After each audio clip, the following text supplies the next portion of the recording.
All right, let's jump right in. In the next few minutes, we are going to completely demystify AWS for full-stack developers. Think of this as your essential map for navigating the cloud. First things first, let me ask you a question. Is your job really just writing code? I'm willing to bet that for most of you, the answer is a hard no. And that's because the whole game has changed, right? The modern full-stack role is so much more than just coding.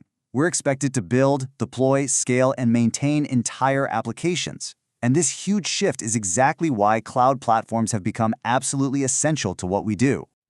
So when we talk about the cloud, there's one name that just looms larger than all the others.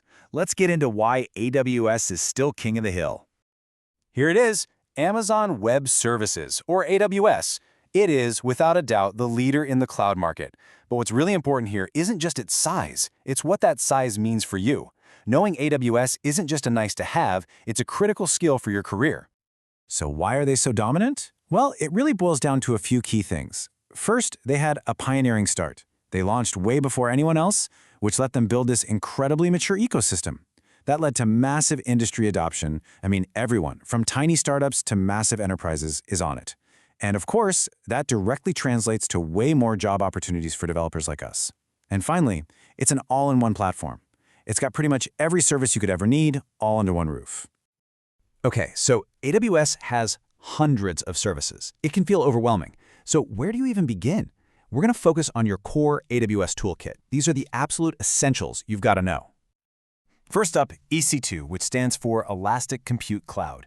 The simplest way to think about this, it's your very own virtual server just living in the cloud.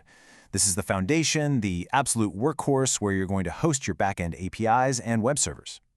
Next, we've got S3, or Simple Storage Service. Just picture a secure hard drive for the internet that's basically infinite. Seriously, it's the perfect spot for all your user images, videos, application backups, you name it, it can store it. Now, dealing with databases, that can be a real headache, can't it? Well, that's where RDS, the Relational Database Service, is a lifesaver. It's a managed database service. What that means is AWS handles all the boring, tedious stuff for you. The backups, the software updates, the scaling. You just get to focus on your actual data.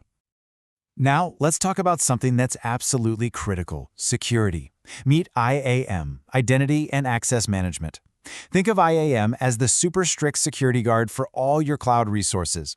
It gives you pinpoint control over exactly who and what can access your services. This is totally non-negotiable for any real-world application. Okay, this is where things get really cool. This is Lambda, and it's your ticket into the world of serverless. It lets you run your code without ever having to think about a server. You literally only pay for the milliseconds your code is running, and it scales automatically from 1 user to 1,000,000. It's a total game changer. And finally, once your app is out in the wild, how do you know if everything's okay? That's what CloudWatch is for. It's your app's health monitor and its logging service all in one. When something inevitably goes wrong in production, and believe me, it will, CloudWatch is how you're going to find that problem and fix it fast. All right, so we've covered some key tools, but the real aha moment with AWS isn't just about the services, it's about a huge shift in how you think about building things. Let's dive into what we call the serverless mindset. Okay, on the left, you see the old way of doing things, the traditional monolith. Everything is crammed into one big, tightly coupled package. This makes scaling just one feature or trying to fix a bug a total nightmare. But then on the right, you see the new way, serverless microservices. Here, our app is built from all these little independent services that are just loosely connected. This makes them so much easier to scale, to update, and to deploy. So, you might be wondering, how do all these small services talk to each other without creating a complete mess? Well, the key to it all is something called event-driven architecture. And you know what? The concept is actually beautifully simple. Instead of having all these complex, hard-coded connections between services, they just communicate by sending and receiving these simple little messages called events. And don't let the word event scare you. It's not some crazy technical thing. It's just a message that says, hey, something happened. It could be an item being added to a shopping cart or a new photo getting uploaded. It's just a signal that something has changed. And this diagram here is a perfect real-world example of that. A client makes a request that hits something called API Gateway. That triggers a Lambda function. That function then goes and gets data from DynamoDB, which is a super fast NoSQL database. You see, each step is triggered by an event from the one before it. The whole pattern is clean, it's decoupled, and it's incredibly scalable.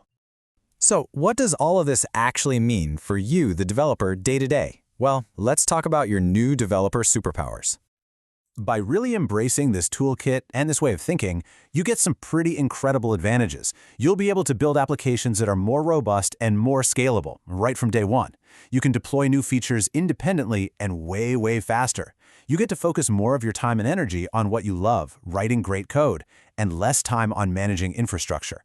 And honestly, all of this just increases your career value and opens up a ton of new opportunities. So we've gone through the core toolkit, and we've talked about the serverless mindset. You now have the fundamental map to get started in the world of AWS. So I guess the only question left is, what are you going to build?